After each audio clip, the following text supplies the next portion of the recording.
Bismillahirrahmanirrahim. Assalamualaikum warahmatullahi wabarakatuh.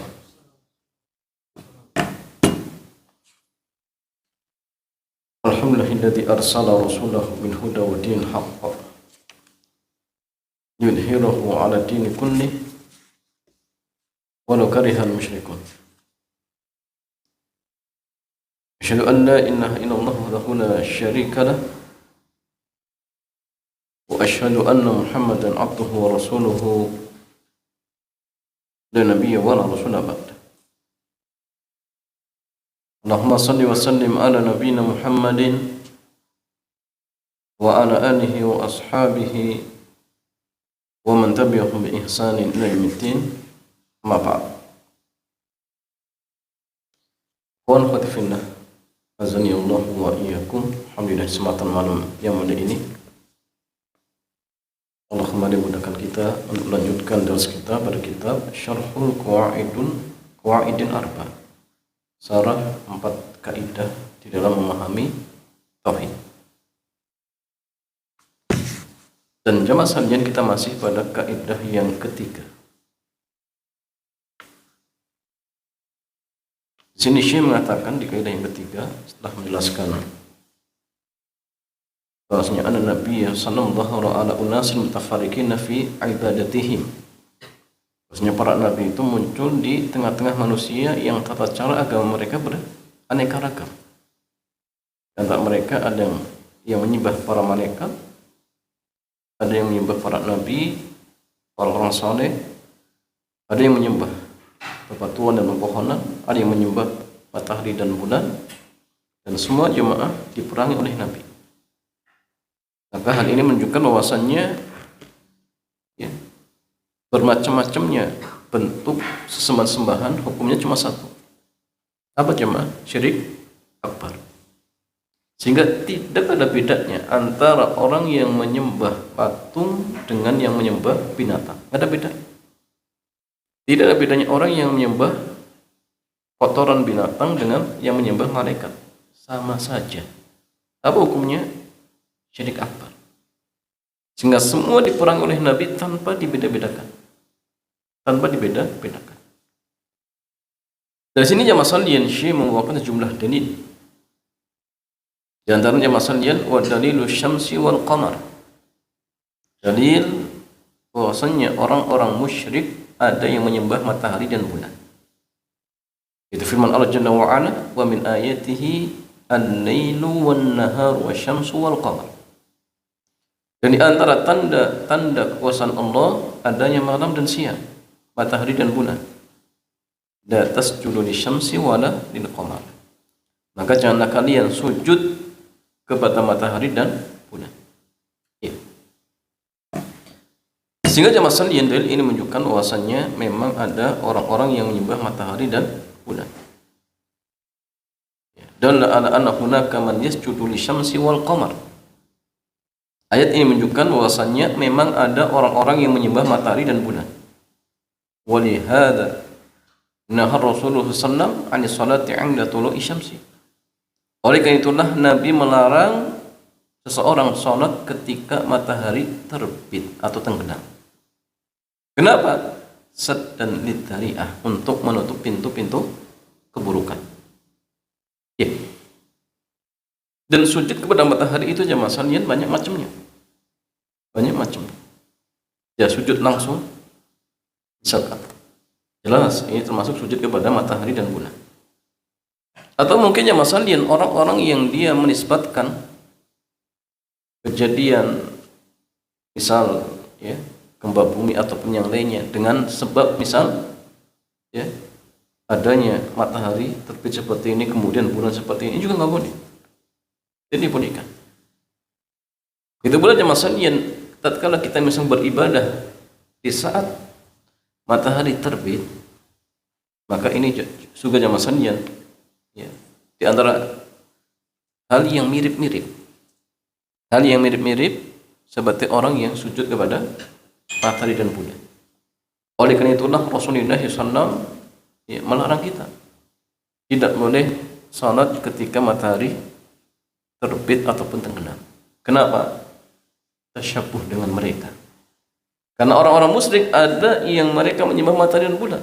Sehingga tatkala kita sujud, walaupun sujudnya kepada Allah Jalla wa Ala, tetapi bertepatan dengan matahari terbit ataupun tenggelam, di sini masalah ada tasyabuh. Maka dalam rangka menutup pintu-pintu keburukan, Nabi melarang, tidak membolehkan. Atau misalkan meramal dengan bulan ini, dengan tanggal ini misalkan. Nah, ini hampir mirip juga. Hampir mirip. Ya. Kemudian yang masalah wa dalil malaikah, dan dalil malaikat adalah firman Allah Jalla wa Ala, wa la ya'murukum an tattakhidul malaikata wan nabiyyina arbaba.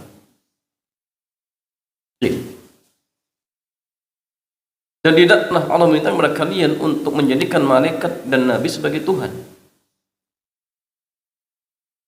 Maka jemaah, dalam ayat ini berkata Syekh Dr. Shalih bin Fauzan, dalla ala anna hunaka man 'abadal malaikah wan nabiyyin wa anna dzalika syirkun.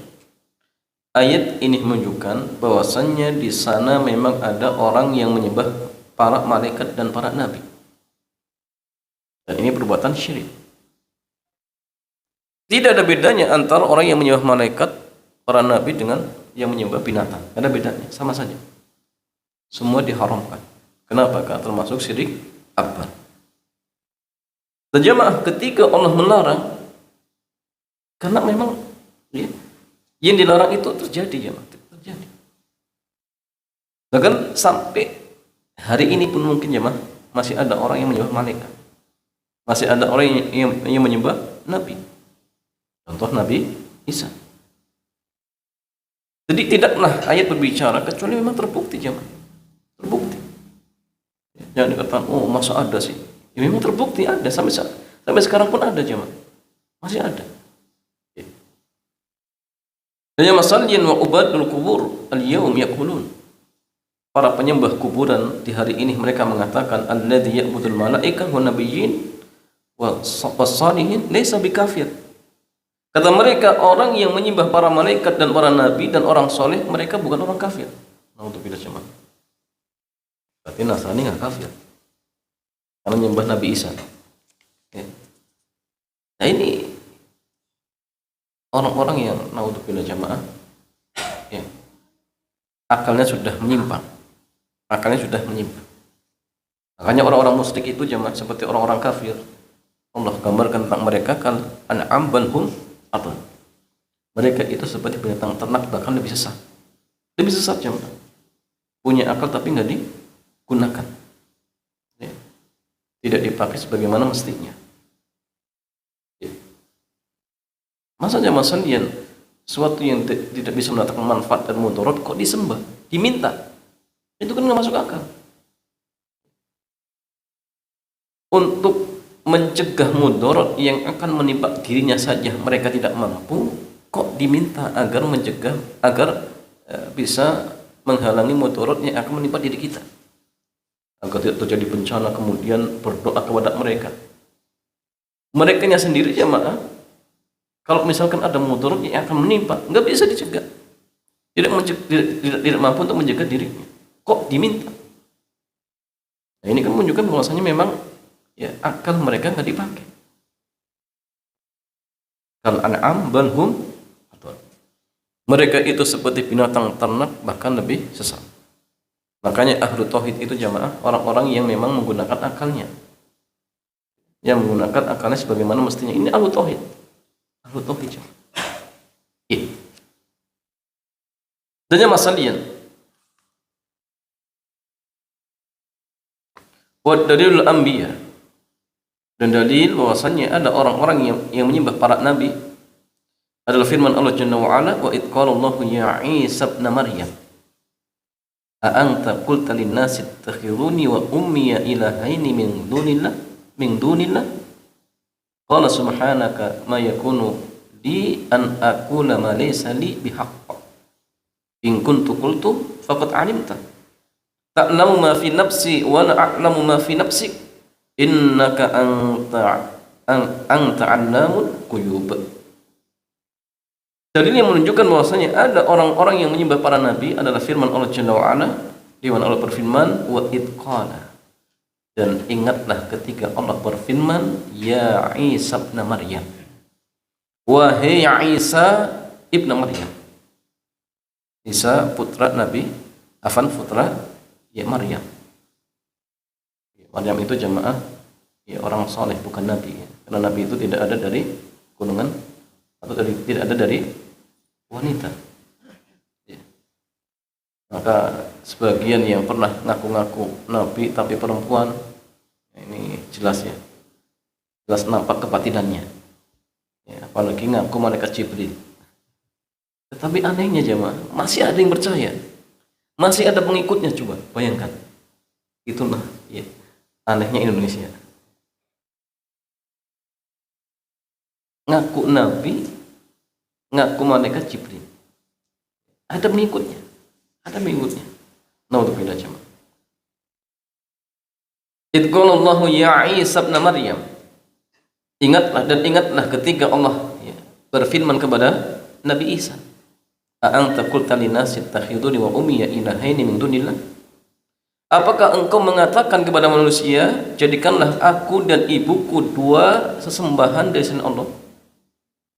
Qal, maka ia mengatakan, subhanaka, maha suci engkau ya Allah, ma yakunu li an aqula ma laysa li bihaq. Tidak layak bagi saya wahai Allah untuk mengucapkan suatu ya, yang aku tidak tahu di situ ada kebenarannya. In qultu, jika saya sudah mengatakannya, faqad alimta, tentu engkau sudah tahu ya Allah.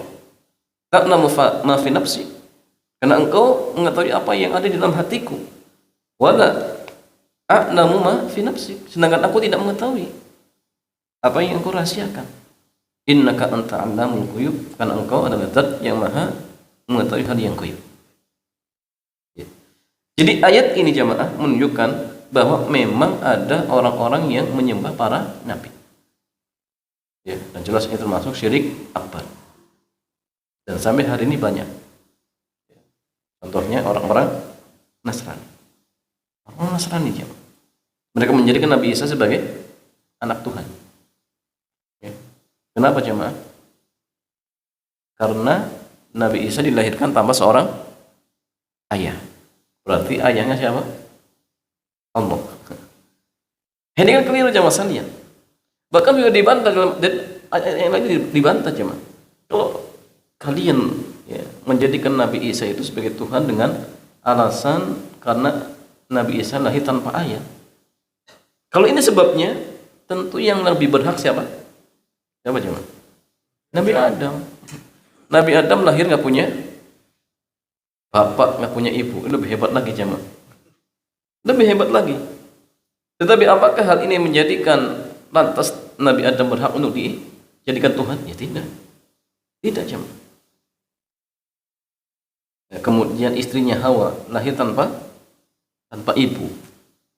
Ini hal-hal yang jamaah sekalian di luar jangkauan akal kita. Ya tidak lantas ya kemudian Nabi Adam kemudian istrinya berhak dijadikan Tuhan. Tidak jamaah. Ya. Jadi semua sudah dibantah. Tidak ada alasan. Tidak ada alasan. Karena syarat dijadikan Tuhan itu apa jemaah? Tidak diperanakan, tidak beranak di antaranya. Mampu menciptakan, bukan diciptakan. Kalau jemaah sekalian, Nabi Isa apa? Dilahirkan. Yang dilahirkan itu tidak mungkin jadi Tuhan. Kemudian Nabi Adam diciptakan. Yang diciptakan tidak mungkin jadi Tuhan, nggak mungkin. Karena yang diciptakan berarti ada yang mencipta. Siapa yang mencipta? Ya Allah. Jadi nggak mungkin. Kemudian masalian fa fihi raddun ala man farraqa fi dzalika min ubadil qubur. Maka di sini ada bantahan bagi orang-orang yang membedakan ya, antara kesyirikan dengan para wali, orang soleh, dengan ya, kesyirikan yang terjadi pada berhala ataupun patung ataupun pepohonan. Karena mereka beda. Kalau yang nyembah patung, menyembah binatang, iya ini syirik. Tapi kalau yang nyembahnya malaikat dan orang soleh, ini bukan syirik. Ini bantahan. Semua sama. Baik yang nyembah malaikat ataupun yang nyembah para nabi, sama. Ini syirik akbar. Syirik akbar. Dan ini bantahan bagi mereka, ya, ubadul kubur, ya, pemuja-pemuja kuburan. Wahada fihi rad ala haula'il ladzina yakunun. Dan di sini juga terdapat bantahan bagi orang-orang yang mereka mengatakan inna syirka ibadatul asnam. Sungguh syirik itu ya hanya menyembah patung. Syirik itu menyembah patung. Patung disembah, ya. Itu syirik. Wala yusawwi 'indahu baina man 'abada al-asnam wa baina man 'abada waliyan wa rajulan shalihan. Jadi mereka tidak menyamakan antara yang nyembah patung dan nyembah para wali dan menyembah orang soleh. Kata mereka beda. Yang nyembah wali ya bukan syirik, yang nyembah patung ya syirik. Itu kata mereka, ya. Wa yunkiruna at-taswiyata baina haula. Mereka mengingkari adanya kesamaan di antara sesembahan-sembahan tersebut. Haula'i. Wa yaz'umuna anna syirka maqsurun ala ibadatil asnami faqat. Dan mereka membatasi bahwa kesyirikan itu hanya ketika seseorang menyembah patung-patung. Nah, ini keliru. Wa hadza minal mughalatah. Wa hadza minal mughalatah. Ini merupakan bentuk kesalahan yang jelas. Ya, dilihat dari dua sisi. Yang pertama jamaah anallaha jalla wa ala fil Qur'ani ankara 'alal jami' wa amara bi qitalil jami'. Alasan yang pertama karena Allah di dalam Al-Quran mengingkari semuanya dan memerintahkan untuk diperangi semuanya tanpa dibeda-bedakan. Kenapa dibedakan? Yang nyembah Nabi Isa bukan syirik, berarti dia masih muslim. Na'udzubillah, jangan. Na'udzubillah. Alasan yang kedua, anna Nabi SAW lam yufarriq baina abidi sanamin wa abidi malakin atau rajulin salih. Alasan yang kedua karena Nabi tidak membeda-bedakan antara orang yang nyembah patung, yang nyembah malaikat dan orang soleh, nggak dibedakan. Justru semuanya diperangi tanpa dibeda-bedakan. Oh ini masih nyembah Nabi Isa, jangan. Oh ini nyembah apa jemaah? Syekh Abdul Qadir Jailani. Oh ini enggak ada masalahnya, semuanya sama, semuanya sama. Yang nyembah Nyi Loro Kidul ya sama. Yang nyembah Mbah ini juga sama. Sama saja. Syirik akbar. Begitu pula yang masalahnya wa dalilus salihin, dalil bahwasanya ada orang-orang yang nyembah orang saleh. Qaulu jalla wa ala, itu firman Allah jalla wa ala, ulaika alladzina yad'una yabtaguna ila rabbihimul wasilata ayyuhum aqrabu wa yarjuna rahmatahu wa yakhafuna adzabahu. Orang-orang yang berdoa, yang disembah, yang diminta dari selain Allah, yabtaguna ila rabbihimul wasilah. Hakikatnya mereka sedang mencari wasilah, kedekatan kepada Rabb mereka. Ayyuhum aqrabu wa yarjuna rahmatahu. Siapa di antara mereka yang paling dekat dan mereka berharap rahmatnya dan takut terhadap adabnya. Ya. Jadi masalahnya ayat ini yakni anna hunaka man 'abada salihina minal bashar. Maksudnya di sana ada orang-orang yang menyembah orang saleh. Ya. Ulaika alladzina yad'una yabtaguna ila rabbihimul wasilata ayyuhum aqrab. Karena sebagian para ulama ahli tafsir, mereka ada yang mengatakan nazalat hadhil ayah fi man ya'budul masih wa ummah wa uzair. Jadi sebagian ahli tafsir ada yang mengatakan ayat ini itu turun berkaitan kepada orang-orang yang menyembah Nabi Isa, kemudian ibunya dan Uzair. Kalau Nabi Isa nabi, kemudian ibunya orang soleh, kemudian Uzair ada yang mengatakan orang soleh juga. Berarti ini dalil yang menunjukkan bahwasannya memang ada orang-orang yang menyembah orang saleh. Ya. Karena jamaah sekalian ayat ini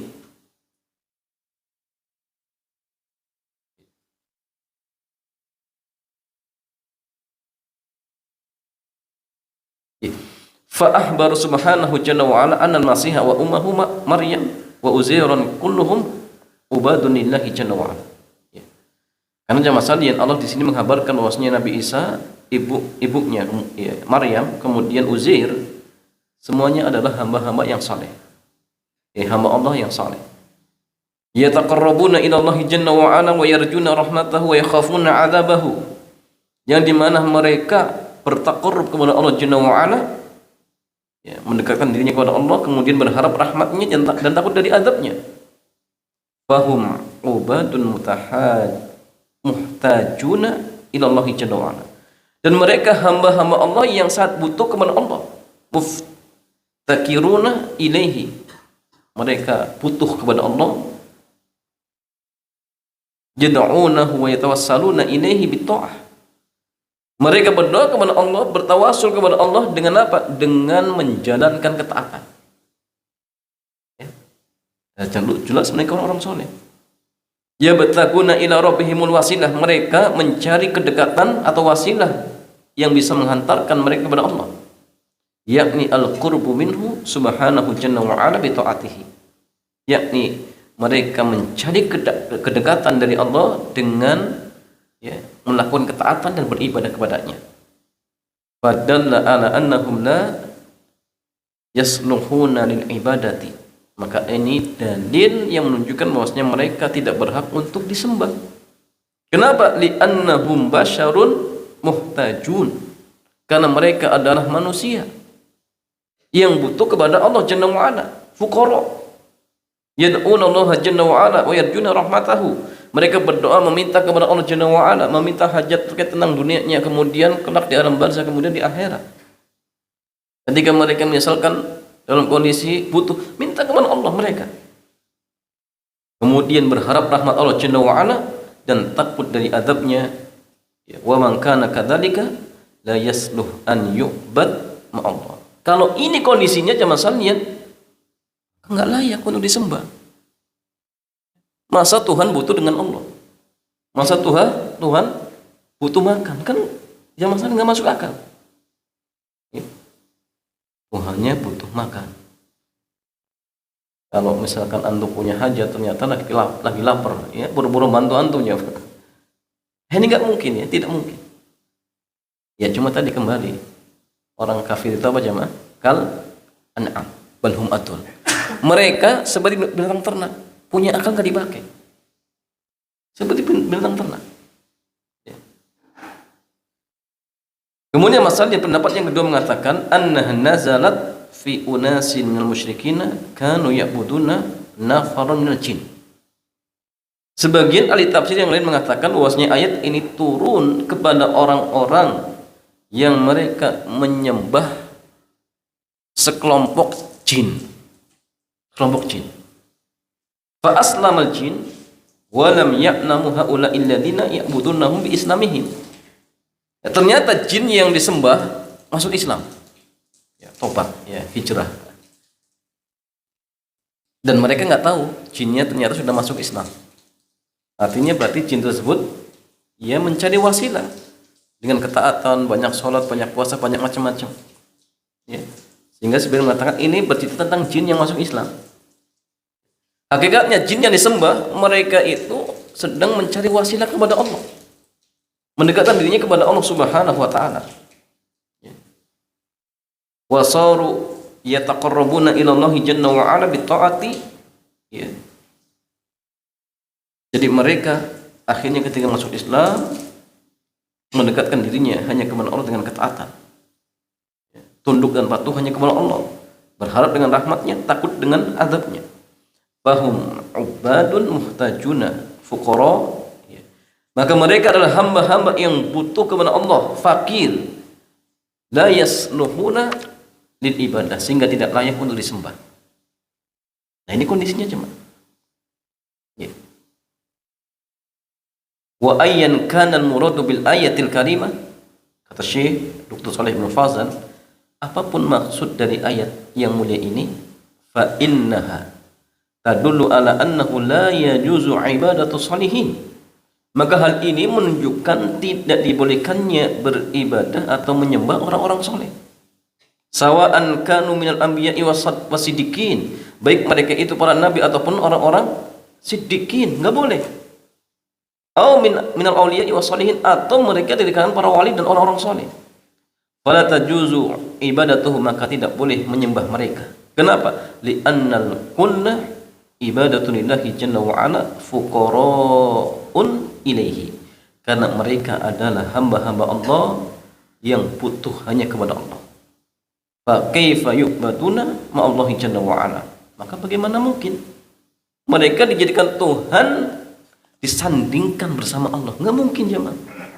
Mereka butuh kepada Allah, kok kenapa kita jadikan sebagai Tuhan? Jadi sebenarnya kalau akal mereka dipakai, selesai. Orang yang suka datang ke kuburan minta kepada orang-orang soleh agar menyampaikan hajatnya, kalau akal mereka dipakai sudah selesai.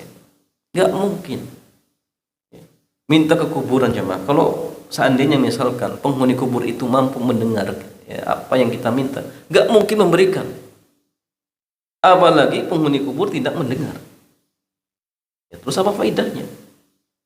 Kalau misalkan mereka berhujah, kami orang yang lemah sehingga butuh perantara, jawabannya masalahnya Allah memintakan kita, kalau doa ud'uni astajib lakum, kalau kamu ingin berdoa kepada aku langsung, ya. Itu Allah yang memintakan, nggak perlu untuk lewat perantara ataupun yang lainnya, nggak perlu. Kalau misalkan antum ingin ke tempat sama ada perantara, itu wajar, manusia. Allah, ya, Tuhan kita jemaah, nggak butuh perantara. Kalau kita punya hajat langsung berdoa, langsung jemaah. Tidak perlu perantara-perantara yang akan menyampaikan hajat kita kepada Allah Jalla wa Ala. Apalagi jemaah, hal ini suatu yang dilarang, tidak mungkin. Ya. Karena bagaimana mereka menyampaikan hajat kita? Bagaimana cara jemaah? Nggak bisa, karena mereka sudah meninggal. Mereka sudah meninggal. Ya. Dan yang masalian apa arti al-wasilah? Al-wasilatu maknaha at-ta'atu wal qurbu. Jadi wasilah itu artinya ketaatan dan kedekatan. Fahiya fil lughati syai'un ladzi yusilu ila al-maqsud. Adapun secara bahasa, wasilah itu sesuatu yang akan menghantarkan kepada maksud. Falladzi yusilu ila ridallahi jalla wa ala wa jannatahu wal wasilatu ila Allah. Maka sesuatu yang akan menghantarkan kepada ridha Allah, surganya, maka itulah wasilah kepada Allah. Hadhihi al-wasilatul masyru'atu, dan inilah wasilah yang disyariatkan. Wabtagu ilaihil wasilah, mereka mencari wasilah kepada Allah. Dengan apa? Dengan melakukan ketaatan. Kalau antum ingin dekat dengan Allah, caranya bagaimana? Banyak ibadah. Tingkatkan sholatnya, tingkatkan puasanya, tingkatkan sedekahnya. Kalau kita ingin dekat dengan Allah, itu caranya. Bukan justru malah berbuat maksiat, karena maksiat itu akan menjauhkan kita dari Allah, ya, akan menjauhkan kita dari Allah Subhanahu wa Ta'ala. Maka jamaah, ya, banyaklah melakukan ketaatan agar kita semakin dekat dengan Allah Subhanahu wa Ta'ala. Adapun tawasul itu jamaah beda lagi. Tawasul itu menjadikan orang lain sebagai perantara untuk apa? Mendapatkan manfaat ataupun menolak mudarat. Atau kamakat. Dan tawasul itu dibolehkan dengan 3 hal. Apa saja jamaah? Tawasul dibolehkan dengan 3 hal. Pertama, bertawasul dengan nama-nama dan sifat-sifat Allah. Yang kedua, bertawasul dengan orang soleh yang masih hidup. Yang ketiga, bertawasul dengan amal soleh yang pernah kita kerjakan. Ini boleh. Iya. Adapun wasilah tadi, ketaatan dan kedekatan. Apa jemaah? Amal soleh. Pokoknya segala apa saja yang akan mendekatkan kita kepada Allah, itulah ya wasilah. Itulah wasilah. Dan lagi al-wasilah yang dimaksudkan untuk Nabi apa jemaah? Surga yang paling tinggi itu wasilah. Ati Muhammadanin wasilata wal fatilah. Wasilah di sini maksudnya apa? Surga yang khusus untuk Nabi. Ya, jadi kalau antum bicara wasilah, ya harus ditempatkan maksudnya apa? Maksudnya apa seperti itu? Iya. Kemudian masalian amal muharrifuna al-mukharrifuna fayakuluna al-wasilatu an taj'ala bainaka wa bainallahi wasitah minal awliya'i wassalihin wal amwat. Adapun orang-orang yang menyimpang, mereka mengatakan bahwasanya wasilah itu engkau menjadikan antara diri engkau dengan Allah perantara, baik itu para wali ataupun orang-orang soleh ataupun mayit-mayit. Taj'aluhum wasitatun bainaka wa bainallah. Kau jadikan mereka sebagai perantara antara dirimu dengan Allah, agar mereka mendekatkan Anda kepada Allah Jalla wa Ala. Jelas jamaah sekalian, ini tidak dibolehkan. Kenapa? Karena Allah Jalla wa Ala berfirman, "Ma na'buduhum illa liyuqarribuna ila Allahi sulfa." Ini alasan orang kafir musyrik. Ya, kafir Quraisy. Ketika mereka ditanya kenapa menyembah selain Allah, alasan mereka apa? Kami tidak beribadah kepada mereka. Kami tidak menyembah mereka kecuali agar mereka mendekatkan diri kami hanya kepada Allah. Itu alasannya. Ketika mereka diingatkan tidak boleh menyembah makhluk, akhirnya apa? Alasannya, oh enggak, saya itu hanya menjadikan mereka sebagai perantara kami agar kami dekat dengan Allah. Tapi ini dibantah. Dibantah bahwasanya perbuatan seperti ini termasuk kesyirikan. Enggak boleh. Fa ma'nal wasilah 'inda haula'il muharrifin. Sehingga makna wasilah menurut mereka, an taj'ala bainaka wa bainallahi wasitah. Engkau menjadikan antara dirimu dengan Allah perantara. Tu'arifullaha bik wa tanqulu lahu hajataka wa tukhbiruhu anka. Ya, jadi ia akan menyampaikan hajat kita kepada Allah, kemudian menghabarkan hajat kita kepada Allah Jalla wa Ala. Ka'anna Allah Jalla wa Ala la ya'lam. Jadi seolah-olah Allah nggak tahu hajat kita, kemudian butuh perantara. Ya. Ini kan jamaah sekalian, naudzubillah jamaah. Jadi ya seolah-olah anggapan mereka itu Allah nggak tahu, kemudian butuh perantara. Ya. Atau kan Allah Jalla wa Ala atau ka'anna Allah Jalla wa Ala bakhilun la yu'ti. Atau seolah-olah Allah itu bakhil sehingga tidak memberikan kecuali kalau ada perantaranya. Nah, ini kan jamaah sekalian, naudzubillah. Ya. Ini ya anggapan-anggapan yang keliru. Ya. Walihada yushabbihuna 'alan nasi. Oleh karena itulah mereka menyerupakan Allah dengan manusia, dengan makhluk. Mereka mengatakan Allah Jalla wa Ala yaqulun ulaika alladziina yad'una yabtaquna ila rabbihimul wasilah. Sedangkan Allah Jalla wa Ala berfirman, ya, mereka adalah orang-orang yang menyembah, berdoa, beribadah kepada makhluk yang dimana makhluk tersebut hakikatnya sedang mencari wasilah kedekatannya kepada Allah. Ya tadi ya, Nabi Isa, kemudian ibunya Uzair, ya, atau sekelompok jin yang masuk Islam yang disembah hakikatnya mereka sedang mendekatkan dirinya hanya kepada Allah Jalla wa Ala. Fadalla ala anna ittikhadal wasa'id minal khalqi ila Allah Jalla wa Ala amrun masyru'un. Ya. Di anna Allah Jalla athna ala ahli. Ya.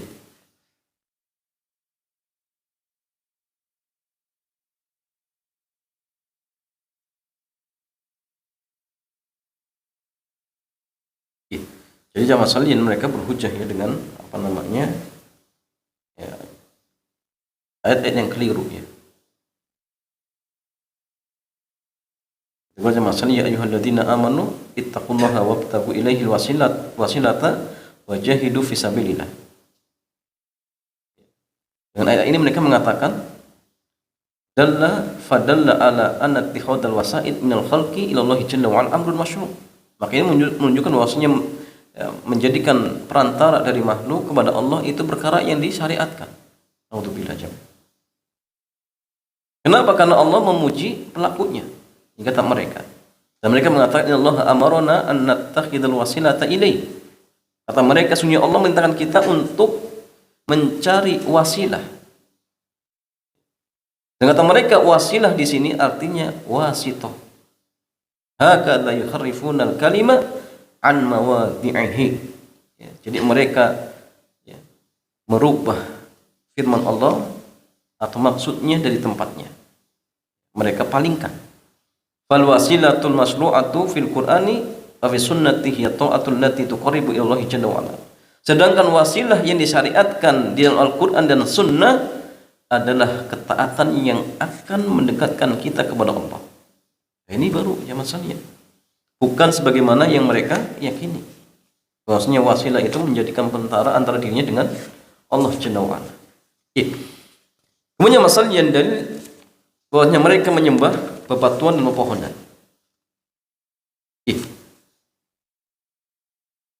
Yaitu firman Allah Jalla wa ala, afara'aitumul lata wal uzza wa manata tsalitsatal ukhra. Bagaimana pendapat kalian tentang Lata dan Uzza? Manat yang ketiganya.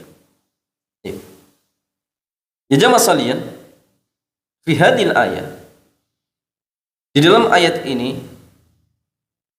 terdapat dalil bahwasannya di sana ada orang-orang yang menyembah pepohonan, bebatuan, pepohonan dari kalangan orang-orang musyrik. Dan di sini Allah Jalla wa ala berfirman, afara'aitum. Ini istifham ingkari, pertanyaan tapi ingkari. Biruni, kabarkan kepadaku. Bagaimana tentang Lata? Jadi Lata itu jamaah, kalau tidak ada tasydid, Latun. Ini ismu sonamin fit Taif. Nama berhala yang ada di Taif. Wa huwa ibaratun an sakhratin mankusha. Ini jamaah berupa batu yang dipahat. Alaiha baitun mabniyun, di mana batu ini ditempatkan di dalam rumah. Wa alaihi satair. Kemudian di sekelilingnya ada kelambu. Yudahil Ka'bah. Ini sebagai tandingan Ka'bah ketika itu. Wa haulahu sahah. Wa indahu sadana. Ada penjagaannya macam-macam. Kanu ya'budunaha min dunillahi jalla wa ala. Di mana mereka menyembahnya, beribadah kepada batu ini dari selain Allah jalla wa ala. Wa hiya la thaqifin wa ma walahum minal qabail. Ini berhala milik orang Thaqif. Itu pula kabilah-kabilah yang di sekitarnya. Yufakhiruna biha, mereka berbangga. Oh, kami itu punya Tuhan. Adapun jamaah sekalian, kalau dibaca Lata pakai ta, afwan pakai tasydid. Bitasydid ta ismu fa'ilin, ini isim fa'il. Dari Lata yalutu. Apa artinya jamaah sekalian? Rajulun salihun kana yalutu sawiq. Jadi orang saleh yang dulu ya kerjaannya suka mencampur tepung ya. Mencampur tepung dengan kurma. Setelah itu dibuat kue dan dibagikan kepada jamaah haji. Falamma mata banu ala qabrihi baitan. Maka setelah orang soleh ini meninggal dunia, mereka membangun kuburan di dalam, membangun rumah di dalam kuburannya. Jadi kuburan itu apa? Dibangun rumah.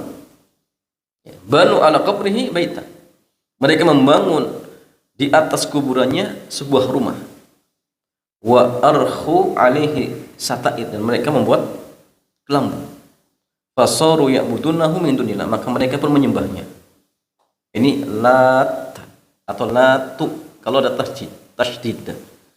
Dan tentu jamaah sekalian jelas ya. Ini merupakan ya, tanda ataupun dalil bahwasanya ada yang di antara mereka yang menyembah batu.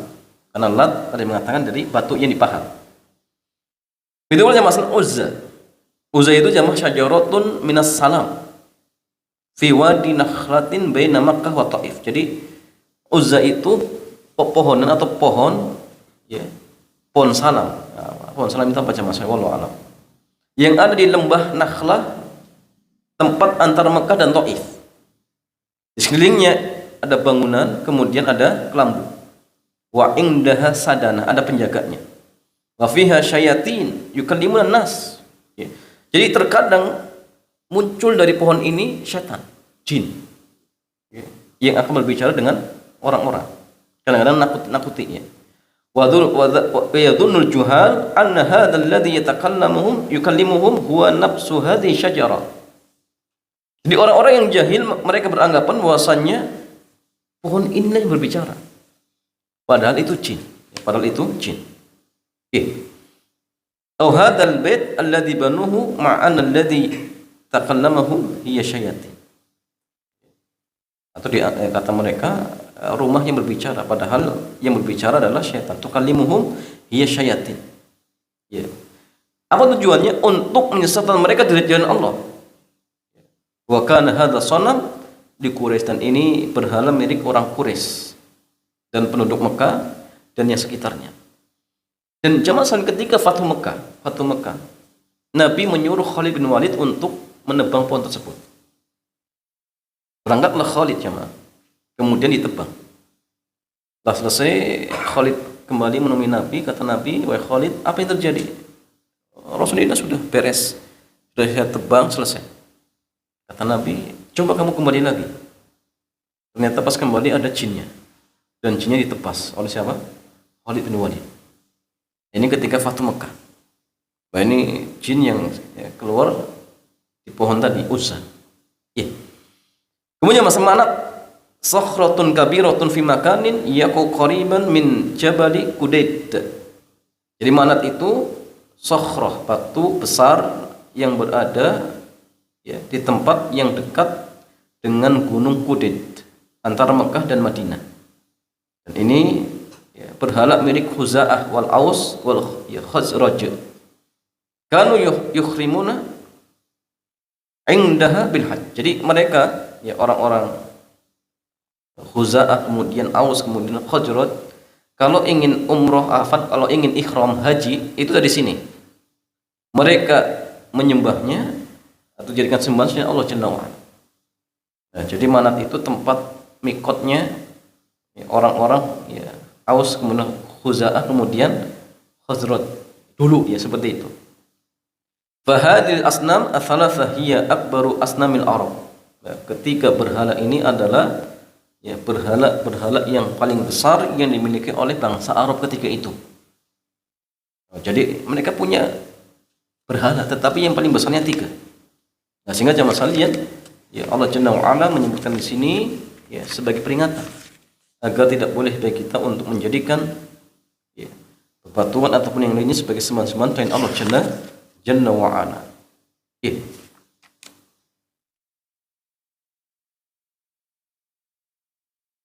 Wallahu ta'ala a'lam bishawab. Jadi jamaah kaidah yang ketiga ini sekali lagi bahwasanya tata cara atau sembahan orang-orang musyrik itu beraneka ragam. Ya. Ada yang menyembah orang-orang saleh, malaikat, bebatuan, pepohonan, tetapi intinya sama. Intinya sama ya, bahwasanya perbuatan ini termasuk syirik akbar dan berhak untuk diperangi tanpa dibeda-bedakan. Itu pula kaidah ini bantahan bagi sebagian orang yang membeda-bedakan antara yang menyembah malaikat dengan yang menyembah bebatuan, itu beda kata mereka. Maka jamaah kaidah ini membantah ya, dengan didukung dari dalil bahwasanya Nabi ya memerintahkan mereka untuk diperangi semuanya, dan Nabi memerangi mereka semua tanpa dibeda-bedakan. Sehingga artinya maksudnya orang-orang yang ketika misalkan mereka berdoa meminta ya hajatnya kepada orang-orang saleh ataupun para wali, hakikatnya ya keadaan mereka sama dengan orang yang nyembah Nabi Isa, sama dengan orang yang nyembah misalkan Uzair misalkan, sama saja ya. Nggak ada bedanya, tidak ada bedanya, sehingga mereka berhak untuk diperangi dan wajib untuk segera bertobat kalau misalkan mereka sudah terjatuh ke dalamnya seperti itu. Wallahu ta'ala a'lam bishawab. Demikian jemaah, mudah-mudahan bermanfaat. Selanjutnya kita buka tanya jawab. Silakan.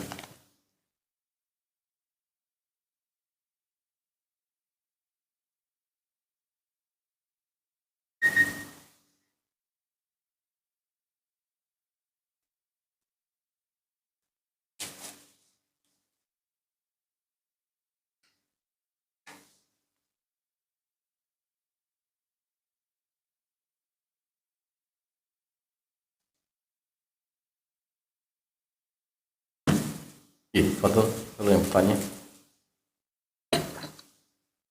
biar yang ngantuk tanya. Bismillah.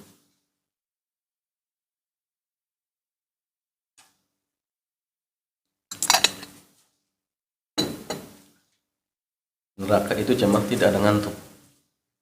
Neraka itu ada ngantuk. Surga itu ada nggak jemaah ngantuk? Surga itu nikmat. Surga itu semuanya nikmat seperti itu jemaah. Waalaikumsalam warahmatullahi wabarakatuh. Apa? Berdoa. Nah. Makanya doa itu ibadah. Nah.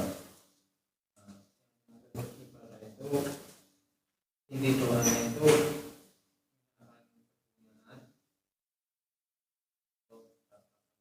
Nah.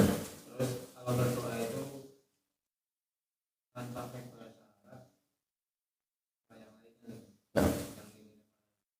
Nah. Ya jamaah sekalian, doa itu ibadah. Siapa yang mengatakan Nabi? Doa huwal ibadah. Doa itu ibadah. Ya. Dan jamaah sekalian, doa itu ada dua. Doa itu ada dua. Ada doaun apa? Mas'alah. Ada doaun ibadah. Doa ibadah itu apa maksudnya? Doa-doa yang dibaca ketika kita melakukan ibadah. Contohnya apa? Doa ketika sujud. Apa doanya? Subhanallahil a'la. Doa ketika ruku, subhanallahil adzim. Ini juga doa. Ya. Atau doa ketika kita membaca Al-Fatihah, ihdinas siratal mustaqim, tunjukilah kami ke jalan yang lurus. Ya. Ini juga doa. Dan sholat itu doa. Tapi doa ibadah. Yang kedua, doa masalah. Doa masalah itu cuma unsurnya permintaan kita kepada Allah. Baik untuk hajat dunia kita, ya Allah, mudahkan urusan kita, kemudian sukseskan hajat kita misalkan. Ini juga doa. Doa. Ya. Dan yang masalah yang baik doa ibadah, doa masalah itu semuanya ibadah. Semuanya ibadah. Ada masalahnya Allah itu ketika sering diminta semakin senang. Ya. Ud'uni astajib lakum. Berdoalah kepadaku maka akan aku berikan. Bahkan siapa yang sombong tidak mau berdoa kepadaku, itu ini celah. Ini celah. Jadi masalah yang permintaan apapun yang kita panjatkan kepada Allah Jalla wa Ala termasuk ibadah. Termasuk ibadah. Jadi tidak dalam artian doa yang dianggap ibadah itu kalau doanya berupa minta surga misalkan. Bukan ini saja. Pokoknya intinya permintaan kita hanya kepada Allah itulah ibadah. Kenapa? Karena ini perintah Allah. Perintah Allah. Allah menyuruh kita untuk minta kepada Allah Jalla wa Ala. Dan kembali kepada definisi ibadah. Ibadah itu apa? Setiap nama yang mencakup segala hal-hal yang Allah cintai dan ridhoi, baik berupa ucapan ataupun perbuatan yang nampak ataupun yang tidak nampak. Meminta kepada Allah untuk hajat dunia kita dipintakan Allah. Allah ridho, Allah suka. Berarti ini termasuk ibadah. Makanya masalahnya orang yang berdoa kepada Allah kalau tidak penghalangnya pasti dikabulkan. Pasti. Ya. Tapi cara pengabulan doa itu ada 3. Pertama, kadang di-cash sebagaimana permintaannya. Antum minta mobil, kasih mobil. Yang kedua, dipalingkan pada hal yang lebih maslahat untuk dirinya. Contoh, kita minta diberikan mobil. Tetapi ternyata Allah Maha tahu si hamba ini di pagi hari tersebut harusnya kecelakaan. Tapi Allah kabulkan doanya dengan apa? Dengan dia diselamatkan dari musibah tersebut. Atau yang ketiga, pahalanya akan disimpan dan kelak akan didapatkan ketika di akhirat. Jadi kalau tidak ada penghalangnya pasti dikabulkan. Pasti dikabulkan. Terus? Jadi ibadah apa saja termasuk ibadah. Terus tidak? Nggak ada yang ragu? Angkat tangan itu masuk adab-adab doa. Termasuk adab-adab doa. Doa itu ada waktu-waktu mustajab. Jadi kalau ingin dikabulkan, cari yang mustajab. Tetapi kapan waktunya dibolehkan.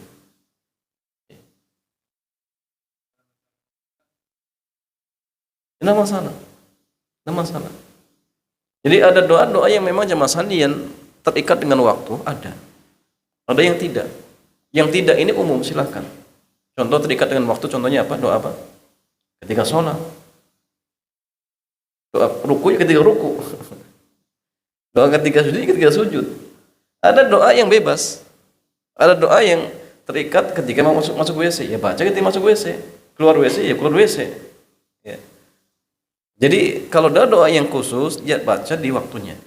Tapi yang tidak, silakan umum. Cuma yang umum ini kalau bisa, silakan berdoa di waktu-waktu yang mustajab. Antara adzan iqamah, kemudian ketika sepertiga malam, kemudian setelah tasyahud sebelum salam, misalkan pada asar hari Jumat, ini waktu mustajab. Ketika turun hujan, ketika safar, misalkan banyak doa. Walaupun di waktu yang lain pun, insya Allah dikabulkan. Cuma kalau kita cari waktu-waktu yang mustajab, ini potensi lebih untuk segera dikabulkan. Itu dengan tawasul, mengangkat tangan. Ini juga diantara adab yang akan menjadikan doa kita segera dikabulkan oleh Allah Subhanahu wa taala, seperti itu.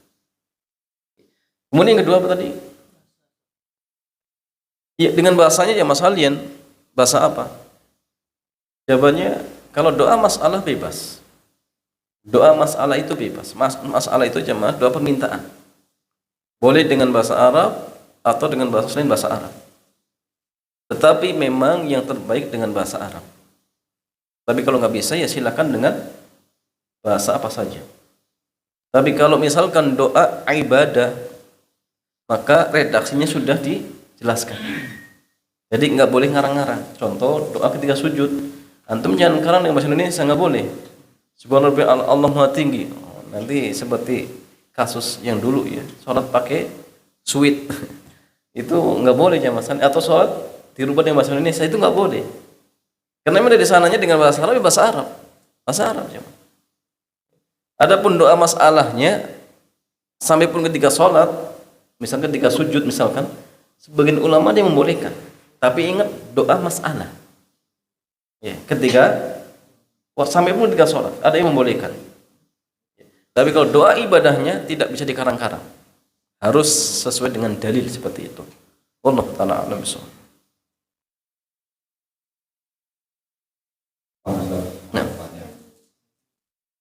Nah, perihal tadi wasilah saja, perkara dan gerakan.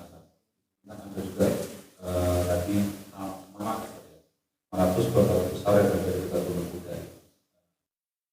Pertanyaannya bagaimana dengan Ka'bah? apa? Bagaimana dengan Ka'bah? Ka'bah itu kan Ka'bah. batu ya, Ka'bah itu wasilah juga termasuk Al-Quran. Maksudnya apanya? Oh, nah. Akhirnya masalahnya wasilah itu ketaatan. Ketaatan. Ya.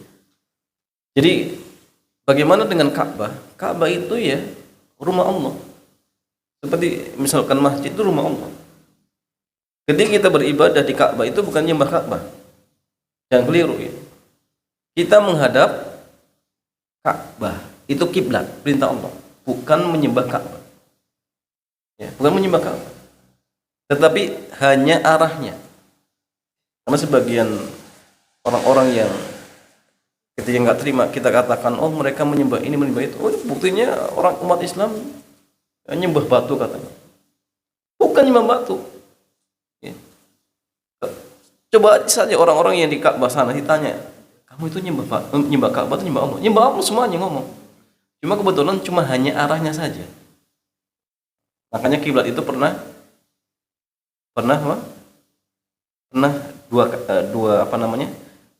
dua kali ya.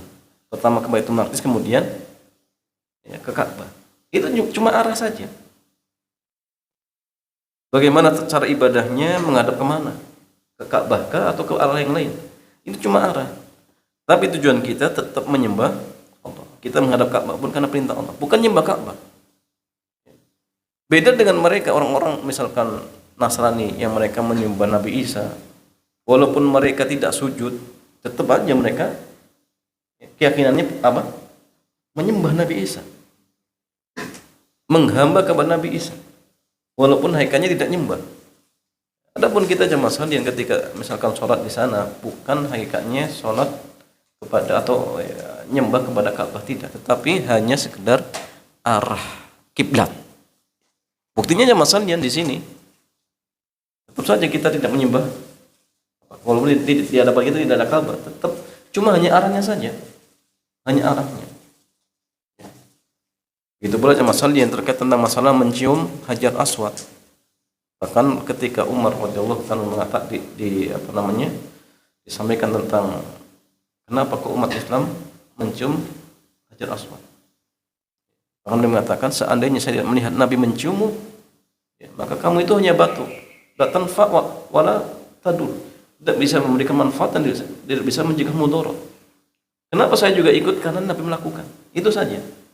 Enggak ada yang ketika mencium Hajar Aswad kemudian berkeyakinan Hajar Aswad itu bisa mendatangkan manfaat atau mudarat, tidak ada. Karena memang batu. Tapi kenapa sampai mencium? Karena ini sunnah Nabi. Sunnah Nabi. Ya. Hanya sekedar mengikuti tata cara yang Nabi ajarkan kepada kita, itu saja. Enggak sebatas lain, ya, lebih dari itu tidak. Ya wallahu ta'ala a'lam.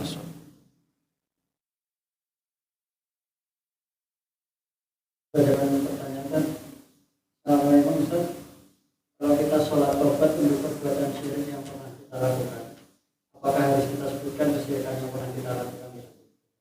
Ya. Kalau kita misalkan ingin sholat tobat ketika melakukan perbuatan syirik akbar, ya perlukah disebutkan? Ya jawabannya kalau misalkan dia ingat perbuatan maksiatnya, sebutkan nama salah, sebutkan. Tapi kalau tidak ingat, maka sebutkan secara umum, sebutkan secara umum. Ya, tapi jemaah sekalian, sholat tobat itu statusnya hanya sunnah, hanya sunnah. Tapi yang paling inti adalah ya terpenuhi syarat-syarat tobatnya, itu paling inti. Kita ingin bertobat, kalau syarat-syaratnya tidak terpenuhi, nggak, ya percuma. Syarat tobat itu ada berapa jemaah? Syarat tobat ada berapa? Syarat tobat ada 6. Pertama ikhlas, yang kedua ketika waktu tobat masih terima, ketiga meninggal maksiat yang pernah kita kerjakan, keempat menyesal, 5 bertekad bulat untuk tidak mengulangi, yang keenam ketika maksiatnya terkait dengan anak Adam wajib minta untuk dihalalkan. Ini yang paling penting. Adapun terkait tentang sholat tobat itu hanya sunnah, itu hanya sunnah. Jadi kalau misalkan dia ingin bertobat dari perbuatan syirik akbar, ya sudah, jangan diulangi lagi, kemudian disesali, jangan malah ya, membanggakan, ya, dia ceritakan terus ya, dengan ceritanya sambil membanggakan. Dulu itu saya pernah begini begitu misalkan, jangan, nggak boleh. Ya. Tapi segera ditinggalkan, menyesal dan bertekad bulat untuk tidak mengulangi, itu penting. Tapi kalau misalkan dia butuh untuk sholat tobat, silakan, nama masalah. Kamu sebagai ulama, sholat tobat itu dibolehkan. Ya. Tapi sekali lagi, kalau misalkan tidak ingat perbuatan maksiatnya, maka sampaikan saja secara umum seperti itu. Tapi kalau ingat, maka sebutkan seperti itu. Wallahu ta'ala a'lam bishawab.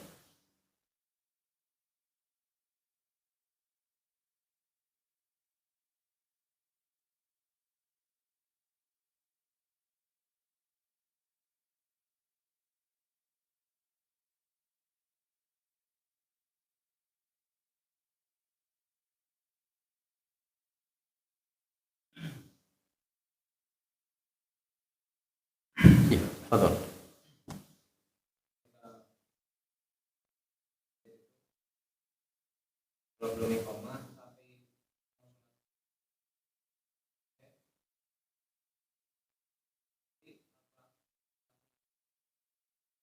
Iya.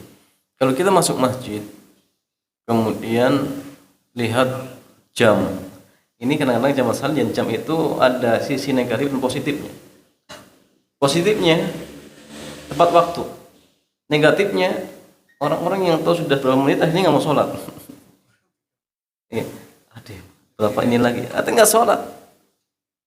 Padahal jamaah sekalian, berapapun misalkan waktu yang yang ada, hendaknya selagi belum qomat silakan sholat. Sholat saja. Kalau ternyata qomat dia batalkan. Kalau misalkan baru 1 rakaat kemudian qomat, batalkan. Tapi kalau sudah 2 rakaat, ya, kalau dilanjutkan kok memungkinkan selesaikan. Ya, tapi kalau tidak memungkinkan, batalkan. Dan dia dicatat seolah-olah sudah sholat. Masya Allah. Sahih. Jangankan orang yang sudah melakukan usaha, yang belum melakukan usaha saja bisa dicatat. Dicatat kalau niatnya jazm, niatnya benar-benar. Apalagi sudah takbir Allahu Akbar, kemudian qomat, batalkan, dicatat dia sudah sholat. Nah, cuma kadang-kadang kitanya malu, akhirnya lihatin semua, waduh ini sudah berapa detik lagi. Sebenarnya muadzinnya pun nggak perlu, kalau memang sudah waktunya qomat saja, nggak masalah. Dia yang baru sholat, kalau dia paham, dia batalkan. Jadi ya jangan sampai nanti muadzinnya nunggu lagi qomat, yang sholat sudah selesai, nanti baru datang lagi, baru lagi, nggak qomat nanti jamaah. Ya sudah, kalau mereka sudah komitmen bahwasanya memang waktu qomat 15 menit, ya sudah, nggak masalah. Walaupun ada yang masih sholat, nggak masalah, mereka nanti batalkan sendiri dan mereka akan dicatat tetap mendapatkan pahalanya. Nah, sehingga kalau kita masuk masjid, apapun waktunya, selagi belum qomat, hendaknya sholat seperti itu. Tapi jangan suudzon dengan orang yang sholat, karena itu sunnah. Barangkali ya dia tadi mungkin milih doanya misalkan, tapi yang afdal tetap sholat seperti itu. Wallahu a'lam bishawab.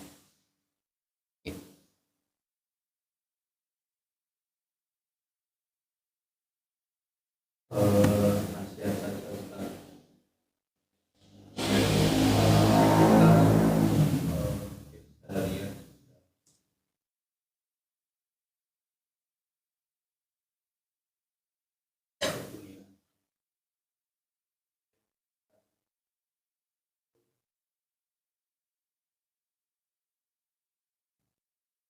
Tenaga sisa.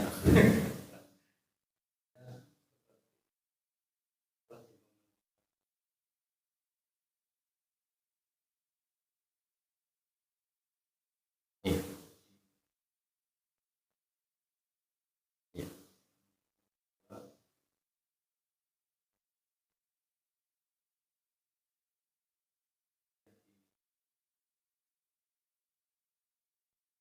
Bila mana saja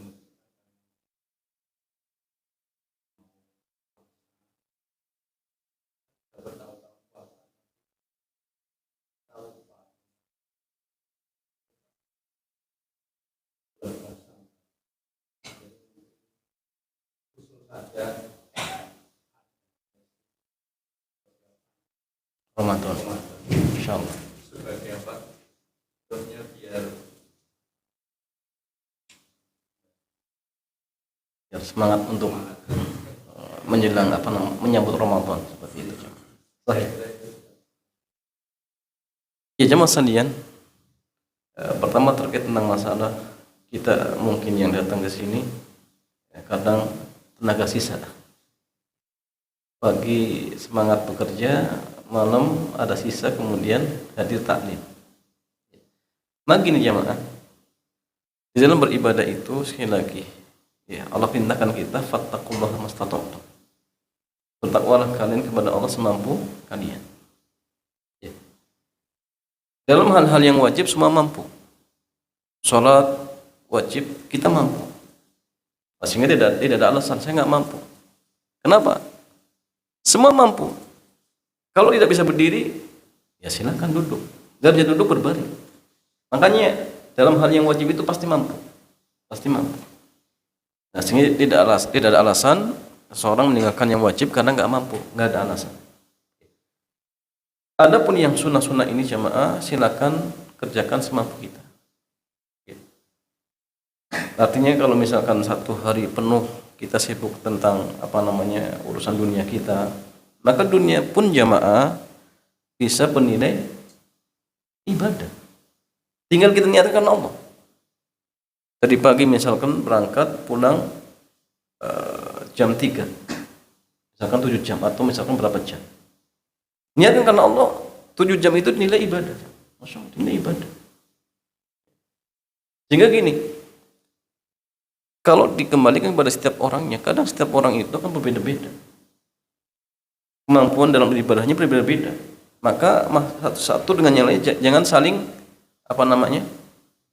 mencela, meremehkan, jangan. Bahkan sebagian ulama ada yang mereka nggak pernah puasa sunnah. Kenapa?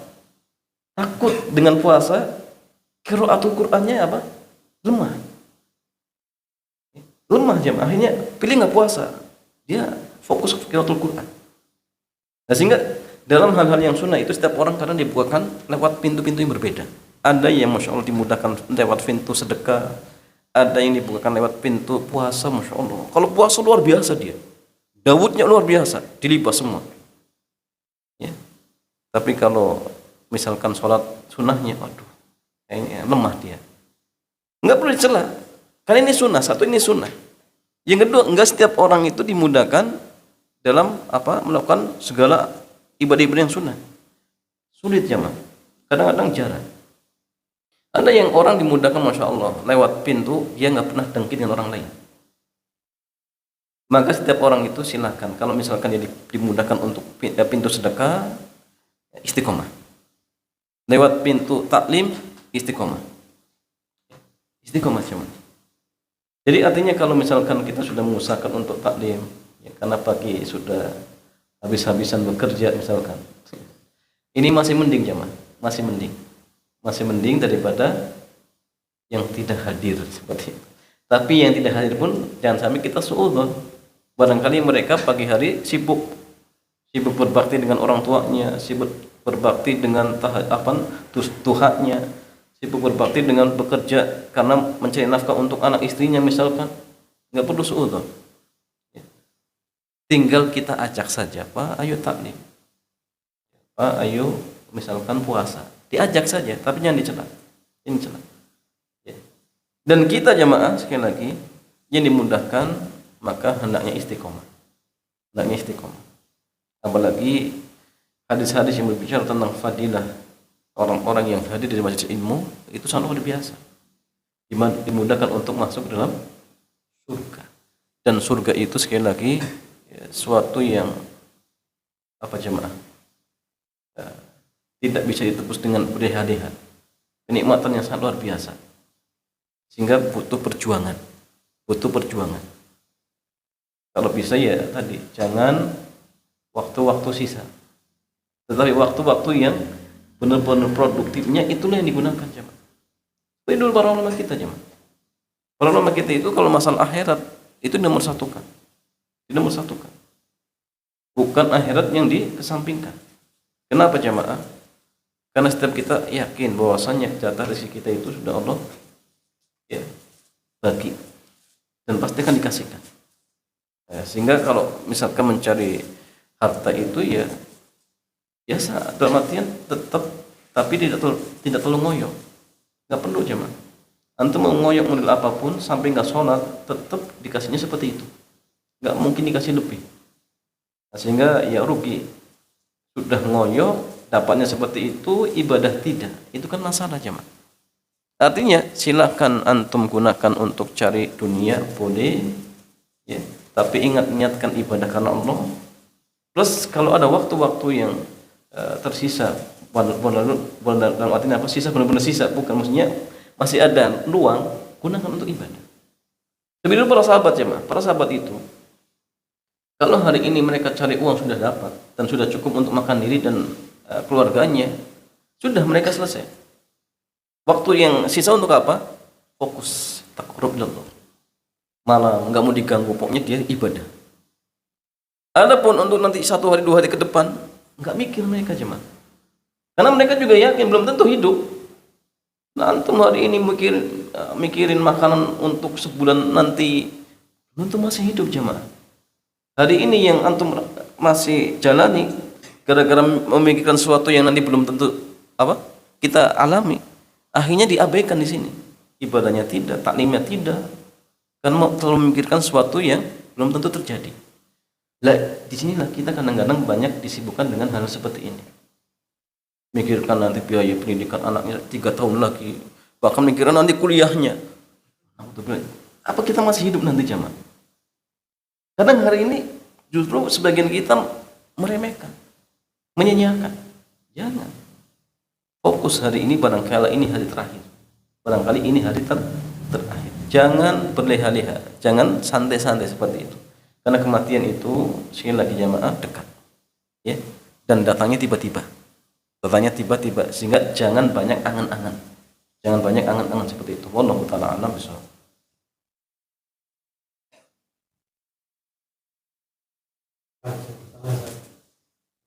Pertanyaan seperti mohon nasihatnya. Pas kebetulan musim hujan, kita tahu bahwa hujan itu ada berkah. Mohon nasihatnya apabila pas waktu hujan itu kendala kecapean ada hujan itu menjadi hujan. Langsung penanganan jalan itu. Mohon nasihatnya. Nah, jamaah sekalian gini, hujan memang udzur. Sholat pun boleh di rumah. Taklim boleh di rumah online. Cuma gini jamaah sekalian, orang-orang yang hadir di majelis ilmu dalam kondisi penuh dengan kelelahan, kecapean, semua akan dinilai oleh Allah. Semua akan dibalas oleh Allah. Antum mencari ilmu dalam kondisi lapang saja, masya Allah pastinya surga, apalagi dengan penuh perjuangan. Maka ketika misalkan kok timbul rasa malas seperti ini, perlu untuk membaca sirah para ulama kita dulu ketika mencari ilmu. Seperti contoh Jabir, ketika mendengar hadis tentang orang-orang akan dibangkitkan dalam kondisi telanjang, tidak balas kaki dan belum dihitan. Dan dia mendengar hadis itu bukan dari perawi pertama. Dan ternyata perawi pertama masih hidup, ya Abdullah bin Unais. Dan beliau posisinya di Syam, Jabir di Madinah. Maka seketika itu pun beliau langsung mempersiapkan bekal, mempersiapkan kendaraan untuk apa? Mendatangi sahabat Abdullah bin Unais. Dan ternyata jamaah dia tempuh perjalanan selama 1 bulan demi mendengarkan satu hadis. Masya Allah. Kalau antum mau jamaah 1 bulan ke Jakarta cuma ingin mendengar satu hadis, setelah itu pulang, kita belum sampai seperti itu. Bahkan mungkin jarak kita hanya ditempuh berapa menit. Cuma jamaah manasnya lebih besar. Manasnya lebih besar, apalagi sudah hujan lagi. Dulu para ulama kita tidak jamaah. Bahkan sampai ada yang kencing-kencing darah. Kencing darah, bayangkan. Dia berjalan bawa terik matahari, bawa kitabnya, ya, nggak ada payung, nggak ada alas kaki, kencing darah demi mencari ilmu. Abu Hurairah, masya Allah, sampai pingsan-pingsan. Kenapa? Nggak ada makanannya dimakan. Dia sibuk mulazamah dengan Nabi, tapi nggak ada makanan. Kenapa kok sampai mereka berani berkorban? Mereka tahu bagaimana fadilahnya. Allah ya sediakan surga untuk orang-orang yang sibuk ya di majelis-majelis ilmu jamaah. Allah sediakan surga. Dan kita semua akan ke sana jamaah. Bukan akan menetap di dunia. Dunia itu akan ditinggalkan. Kapanpun waktunya. Pasti kita akan meninggalkan dunia. Ada yang masih berkeyakinan 100 tahun lagi antum masih hidup? Kemungkinan besar sudah nggak ada jamaah. Kemungkinan besar sudah nggak ada. Maka perlu ya kita ya merenung nanti 100 tahun lagi itu kita ngapain? 100 tahun lagi kita ngapain di sana? Ya. Kalaupun masih di dunia, bagaimana kondisi kita jamaah? Maka sekarang di waktu-waktu yang masih badan kita kuat, maka manfaatkan sebaik mungkin. Sebaik mungkin. Ya, maksimalkan untuk ibadah di antaranya dengan thalabul ilmu. Artinya jemaah, jangan gara-gara hujan sedikit kemudian ya enggak masalah, udzur enggak masalah, cuma antum perlu melihat bagaimana fadilahnya. Fadilahnya. Tantangan kita itu ujian kita itu tidak sebagaimana ujian para ulama kita. Sehingga hendaknya kita tetap bersemangat. Ya. Jangankan apa jemaah, orang-orang yang hadir ilmu, orang-orang mereka yang ingin maksiat jemaah, hujan-hujan masih datang. Oh, datang ke karaokean, hujan-hujan ya mah. Tetap datang. Masa kita ke jalan kebaikan kok dikit-dikit udur. Kadang kita seperti itu jemaah, kalah dengan mereka. Ya sohi, sholat ketika hujan itu apa? Boleh di rumah. Kadang-kadang ini jadikan hujan terus. Kan boleh di rumah. Kau mau karaoke enggak pernah. Oh, ini karaoke kan hujan, boleh di rumah. Walaupun di rumah juga nggak boleh karaokean ya. Kadang-kadang ya tadi kelemahan kita itu kadang-kadang suka apa? Mengambil yang rusuh-rusuh. Walaupun nama sana, Allah lebih suka dengan rusuhnya jemaah, diambil. Nah, cuma tadi kalau misalkan di masjid yang ada yang sholat, ya kalau bisa ya antum datang. Apalagi nggak ada muadzinnya antum. Ternyata muadzinnya nggak berangkat juga, ini masalah juga jemaah. Ya. Jadi kalau bisa antum jadi orang-orang yang terdepan di dalam menyebarkan kebaikan-kebaikan. Karena sekiranya kecemasan setiap ucapan kita, perbuatan kita, kecil apapun akan dibalas oleh Allah Subhanahu wa taala. Ya, wallahu ta'ala a'lam bissawab. Ya. Cukup ya? Sudah malam. Ya. Demikian masa mudah-mudahan kajian di malam hari ini bermanfaat. Mudah-mudahan Allah catat ya amal ini sebagai amal kebaikan yang kelak akan memperberat timbangan amal kebaikan kita. Mudah-mudahan jamaah sekalian Allah akan memudahkan segala urusan kita, memberikan keberkahan pada umur dan harta kita, dan kita kelak semua akan dikumpulkan kembali tempatnya yang mulia, yaitu surganya Allah Subhanahu wa taala. Demikian jamaah, mudah-mudahan bermanfaat. Ya, kita tutup. Subhanakallahumma bihamdik asyhadu an la ilaha illa anta astaghfiruka wa atubu ilaik. Assalamualaikum warahmatullahi wabarakatuh.